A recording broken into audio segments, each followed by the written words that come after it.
Trust me, পই পই করে হিসাব রাখতে হবে যে আপনার দুঃসময়ে কে ছিল কে ছিল না। পই পই করে হিসাব রাখবেন, ডায়েরিতে দরকার লাগলে লিখে রাখবেন। আপনি যখন একটু ভালো হওয়া শুরু করবেন ব্যবসাপাতি করে, সবার প্রথম ধাক্কাটা খাবেন খুব কাছের মানুষজনের কাছ থেকে এবং আত্মীয় স্বজনের কাছ থেকে। তারা পছন্দ করবে না, তারা পছন্দ করবে না যে আপনি ভালো করতেছেন।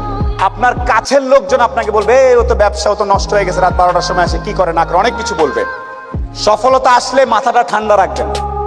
আত্মীয় স্বজন কে কি বলেছে এত টেনশন নেওয়ার কিছু নেই। আপনি যদি সৎ হন, আপনার ব্যবসা যদি ঠিক থাকে, আপনি আপনার মতো করে কাজ করবেন। আর সফল হওয়ার সাথে সাথে অনেক দুধের মাছি তৈরি হবে।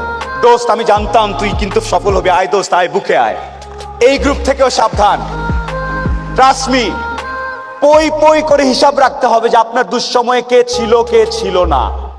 পই পই করে হিসাব রাখবেন, ডায়েরিতে দরকার লাগলে লিখে রাখবেন যে কখন চারানা চেয়েছিলাম, একটা সাপোর্ট চেয়েছিলাম, কে দেয় নাই আর কে দিয়েছে। যারা দিয়েছে তাদেরকে মাথায় তুলে রাখবেন, আর যারা দেয় নাই তাদেরকেও কাছে রাখবেন। Because you must keep your enemies closer. খুব কাছে রাখতে হবে যে কে কি। আপনার ভালো অনেকেই দেখতে পারবে না, অনেকেই।